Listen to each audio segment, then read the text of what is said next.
Game tayo? Game na tayo. So as I've told you, we are now in methods of payment. Methods of payment.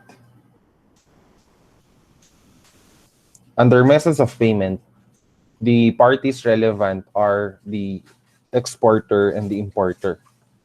The exporter is a seller from one country to another. The importer is the buyer of an item from another country. A company selling to another country is an exporter. A country selling to another company is an exporter. A company. A company selling to another country. I repeat. A company selling to another country, that's the exporter. The company buying from another country is an importer. Now, you may think that the methods of payment will be very easy, but it will get more complicated as this involves a very sensitive issue. When I say sensitive issue, it involves trust. It involves trust. Okay? It involves trust. Now, the common setup that you might encounter if you are a newbie would be an open account or an advance payment. Okay? If you are new to this, you might be framing in your mind that payment by an importer to an exporter would happen through an open account or through an advance payment. This is the basic that you can think of. Okay? I want you to imagine a Japanese company selling to an Italian. I repeat, I want you to imagine a Japanese company selling to an Italian company. The Japanese company is therefore the exporter, the Italian company, the importer. Japanese company exporter, Italian company importer. If it is an open account, okay, the goods will be shipped first to the Italian company. The exporter will send the goods first to the Italian company, and then the Italian company will pay upon receiving the goods. When we say open account, ibig sabihin nun, utang muna. Account. Accounts receivable, accounts payable. When we say account, it's an account receivable from the point of view of the Japanese company, an account payable from the point of view of the Italian company. The goods will be sent to the Italian company, and the Japanese company will have to wait for payment. So the question is, will this be a good setting? If you are the Italian company, if you are operating or managing the Italian company, you are in a favorable position. Why? You are guaranteed the goods will come before you pay. So, who bears the risk? Who bears the risk in the transaction? It is the Japanese company, the exporter. In an open account, the exporter bears the risk. In an open account, the exporter bears the risk. Okay?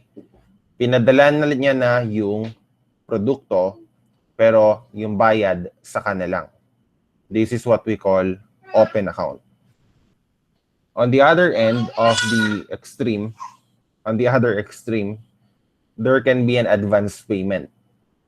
Rather than the Japanese company sending the goods to the Italian company first, from the word itself, payment should be made in advance. In an advance payment, the importer, the Italian company, will have to do the payment first. The Italian company, who is the importer, will have to do the payment first. Kailangan munang may magbabayad. Kailangan may magbabayad muna. Okay? Before the Japanese company will send the goods to the Italian company. Again, in an open account, the goods will be sent first. Italian company, the importer, will pay after some period of time. In this way, the Italian company has financing. May nagpondo muna sa kanya, hindi muna siya agad nagbayad. On the other hand, in an advance payment, the Italian company should pay the Japanese company first. Once payment is received, the Japanese company shall send the goods to the Italian company. Importer pays the exporter first, and then the exporter will send the goods. Is this a good setup? Is this a good setup? This is a good setup if you are the Japanese company. Why? Because payment will be received first. Payment will be received first. So the Japanese company is guaranteed payment before the goods will be shipped. In this transaction, in these terms, who bears the risk? The one who is bearing the risk is the the Italian company, the importer. It is the Italian company or the importer who is going to bear the risk. Pwedeng magbayad siya, tapos hindi siya papadalhan ng goods. Lalo na kung first time bumili. Okay? In an advance payment, the Italian company will be the one who is taking the risk. Magbabayad na siya, hindi niya alam kung kailan darating ang produkto. Okay? So, how payment is made in the international context? The most basic that we can think of are open account and advance payment. The problem is they require trust. And of course, trust is earned. Trust is not a given. Okay? Trust is not given. Trust is earned. So, for trust to happen, there should be a transaction. Pero paano yan? Wala nang may tiwala. Sabi ni exporter, gusto ko advance payment muna. Sabi ni importer, hindi, gusto ko open account. They do not trust each other. Okay? So, the problem with open account and advance payment is they require trust. What if they do not trust each other? How will trade happen without them trusting each other? That is the problem. So, we can think of other methods of payment as well. For example, the sight draft and the time draft. Okay? So, aside from the advance payment on open account, you can think of sight draft and time draft as something that is documented. Okay? Dito may document. A sight draft is a payment document used in international trade whereby a buyer accepts shipped goods and agrees to pay the seller immediately upon delivery. Immediately upon delivery. I repeat. In a sight draft, a payment document used in international trade whereby a buyer accepts shipped goods and agrees to pay the seller immediately upon delivery. That is what we call a sight draft. This is a type of a bill of exchange utilized in international trade to facilitate short-term financing between importers and exporters. Because there is no time delay or waiting period with a sight draft, this usually must be accompanied by an official letter of credit issued by a commercial bank. For the sight draft, for the letter of credit, I'm going to talk about it shortly. But for now, let's focus on sight draft. Okay? So the question is, when will the payment happen? The payment will happen immediately upon delivery. Pagka-deliver, pakita lang natin yung sight draft from the moment of seeing, no? Nakita lang na may sight, no? Sight seeing. So, nakita pa lang yung draft, it becomes payable already. Okay? So the buyer would accept the shipped goods, agrees to pay the seller immediately upon delivery. Pagka-deliver, ipakita yung site draft. Yun, kailangan ng bayaran. On the other hand, we have the other counterpart, which is time draft. In a time draft, this is a type of payment document where a buyer accepts shipped goods and agrees to pay the seller at a specified future date. A type of payment document whereby a buyer accepts shipped goods, agrees to pay the seller when at a specified future date. Rather than paying immediately in a time draft, you are given some time, a specified future date. A time draft is also a guaranteed payment to the seller by an issuing bank. So there is a bank who's going to issue a time draft. Okay? The buyer will hire a bank to issue the time draft. It is already a guaranteed payment to the seller. It allows the importer or buyer time to pay for the goods received from the exporter. Okay? It's similar to an account receivable, an open account. But unlike in an open account, this is a guaranteed payment. May pinanghahawakan ang exporter.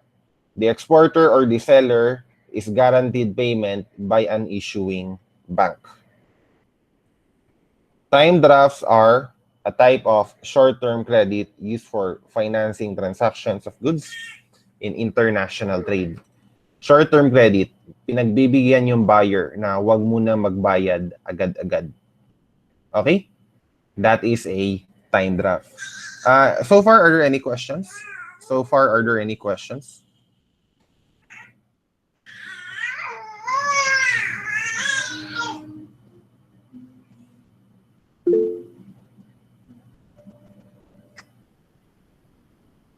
Okay, wala.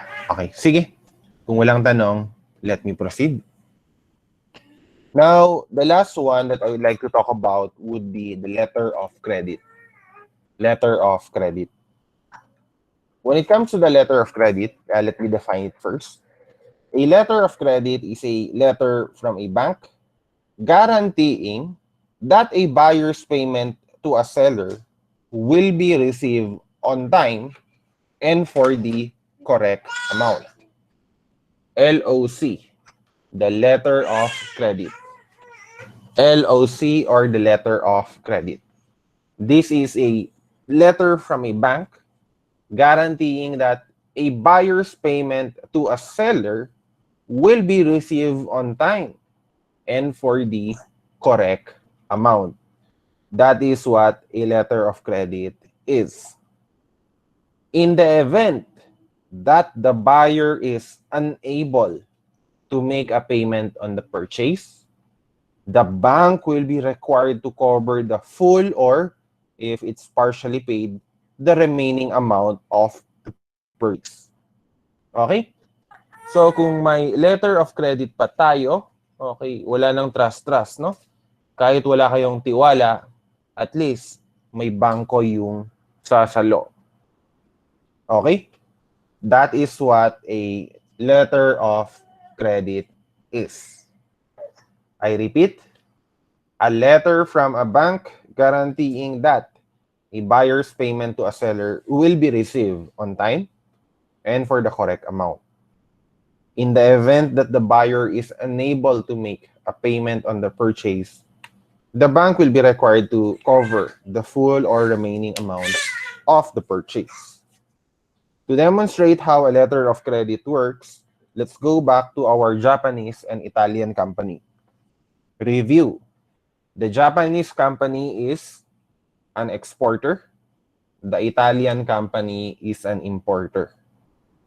Japanese exporter, Italian importer. In an open account, the Japanese company will send the goods first. Okay? The Japanese company will be at risk that the payment will not be received from Italia, no? From Italy. Okay? On the other hand, if it is an advance payment, the Italian company will pay first. The Italian company will be at risk that no goods will be delivered. So, if they do not trust each other, that would be a very big problem because it will hamper the international trade. If this can happen to these two companies, it can happen to all other companies. Okay? Not being trusting of each other. Now, let us bring in the banks. Let us now bring in the banks. Papasukin na natin yung mga bangko. The banks here will act as somewhat adding strength to the ability of the company to pay. The bank of the importer is called the issuing or the opening bank. Issuing or the opening bank. Sabi ni Italian company, uy bank, paggawa naman ng letter of credit, padala natin sa Japanese company. Padala natin sa Japanese company. Okay? The opening or the issuing, tama ba? Oh. The opening or the issue, tama. The opening or the issuing bank will be the one to send the letter of credit to the advising bank. Ang tawag dito, advising bank or nominated bank. Advising or nominated. So ito ha, advising or nominated, this is the opening or issuing bank. The Italian bank, this is the opening or the issuing bank, the bank of the importer. The bank of the exporter, the bank closer to the exporter is called the nominated or the advising bank. So the letter of credit will start like this. Okay? Siya si importer. As the importer, the Italian company is interested in buying from the Japanese company. Italian company will say, bank, please prepare a letter of credit. The letter of credit should be addressed to the Japanese company. So the bank of the Italian company will communicate with the bank of the Japanese company. So together with the letter of credit will be a list of details. What actions are to be taken for the payment to become due. Okay? The Italian company is not just buying. It is buying a specific thing. It's not just buying anything. It's buying a specific thing. Okay? The wordings of the terms is very crucial here. Every word matters. Every word matters. Okay? And you should use the correct word. For example, in international trade, the word condom is not used. Okay? You will call it condom, ha? Hindi ginagamit yung word na condom. You should call it prophylactic. No? Prophylactic. So, napaka-detalyado nila, no? Bakit hindi condom na lang? Hindi, ganun eh. Ganun yung wordings na ginagamit sa international trade. Okay? When will the payment be made? Okay? Anong size dapat yung prophylactic, no? Okay, baka mamaya masyadong maliit dito sa Japan. Tapos sa Italy, masyadong malaki kailangan nila. Okay? Just an example. Now, the wordings are very important in a letter of credit. The wordings are very important in the letter of credit. Okay? Every detail counts here. Okay? The letter of credit should be accompanied by those terms that would make the amount payable. Italian company will pay the Japanese company upon certain conditions, and those conditions should be explicitly, clearly stated to the last detail. So, mahirap ba gumawa ng letter of credit? Oo. Mahirap in a way na masyadong detalyado. Okay? So, Italian company will tell the bank, we call the issuing or the opening bank, to write a letter of credit to this bank. Okay, for this Japanese company. Okay? So the terms are clear here. The Japanese company can now send the goods to the Italian company. Okay? Papadala na.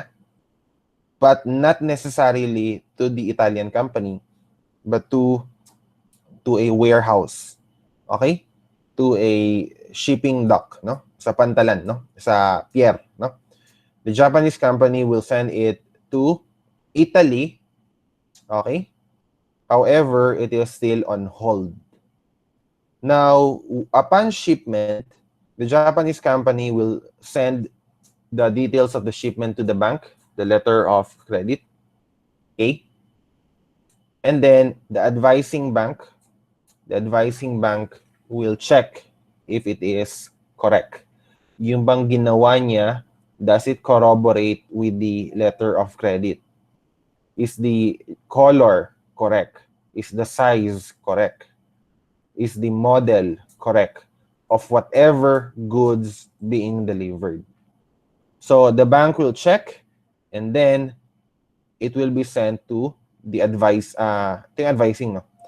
It will be sent to the issuing or opening bank. Now, the issuing or opening bank will check the details again if it is correct. Okay? If it is correct. Now, the bank will send the shipping documents to the Italian company so that the Italian company can claim the goods. And then the bank will send the payment to the Japanese company through the advising company, through the advising bank. So bank will send the money to the advising bank, and the advising bank will give it to the Japanese company. Okay? Now, what's the catch? The catch here is that kailangan yung bayaran yung banko, no? You have to pay the banks for this service. Okay, one more time ha. One more time, mas mabilis. The Italian company asks the opening or issuing bank to send a letter of credit to the Japanese company. It will be done through an advising bank, through an advising or nominated bank. And then it will go to the Japanese company. Okay? The Japanese company now knows what to do with the details involved and therefore can ship it to the docks of Italy. Sa docks pa lang ha, sa pier pa lang. Okay? Nasa pier pa lang. The Japanese company will then send the documents to the bank as evidence of the action being made. This advising bank will check whether it is consistent with the terms expressed in the letter of credit, and then will send it back to the issuing or opening bank. The opening or issuing bank will check again, will corroborate the action and the LOC, will release it to the Italian company when everything is cleared, so that the Italian company can claim from the dock the goods, from the pier the goods. And this bank will send the money through this bank to the account of the Japanese company. Question lang, malinaw ba yon? Is that clear? Ano nangyayari?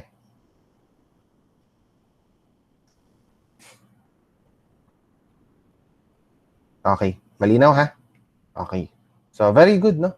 You're a fast learner, so mapapabilis tayo ngayon. Okay? So, yun lang naman, no? So, last one. The Italian company will tell the advising bank, then the issuing bank. Issuing bank, please write a letter of credit, and there you go. To this bank, via this bank, to the Japanese company. Now, the Japanese company will send the goods to the docks of Italy, and then the Japanese company will send the documentation of the action to the bank so that it will be corroborated. Corroborate again here. Once cleared, give the shipping documents to the Italian company for retrieval of the goods, and the bank will now make the payment to the Japanese company. Okay? So, how about other methods of payment? How about other methods of payment? Other methods of payment include consignment. In a consignment, the exporter and the importer, they are not actually into a contract of sale. The exporter will send the goods to the importer, but the importer is not a buyer.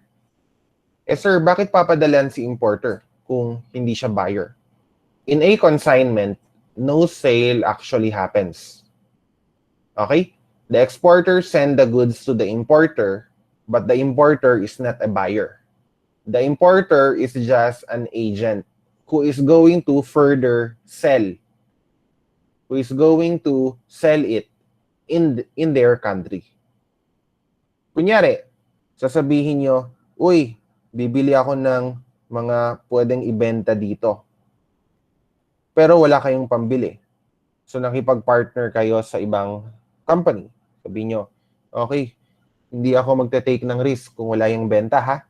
Ang gagawin ko lang, dadalhin nyo dito yung goods, mangongomission lang ako.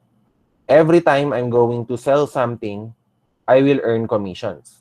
But if it is not sold, edi wala. Ibabalik ko yung goods sa kanila. In a consignment, the importer is not the buyer. Who is the buyer? The buyer will be someone who's going to contract with the importer. The importer simply requests that goods be delivered there to the importer from the exporter. The importer will only act as an agent. Imbis na bibilhin niya, maghahanap lang siya ng buyer. We call that consignment. Counter trade is a trade that does not involve money. Counter trade is a trade that does not involve money. Okay? It may be goods for goods, service for service, or whatever combination. So in international trade, if you do not want to be subjected to foreign exchange fluctuations, if you do not want to be subjected to foreign exchange fluctuations, exchange rate fluctuations, natatakot ka biglang tataas ang dolyar, babagsak ang dolyar, ganun yung mga concerns mo. A counter trade may be an option, no? Where you would exchange goods for goods and the like. In a less formal sense, we call this barter. Counter trade is just a broader technical word for something like the barter. Counter trade. Huh? Okay? So that would be it for our synchronous part.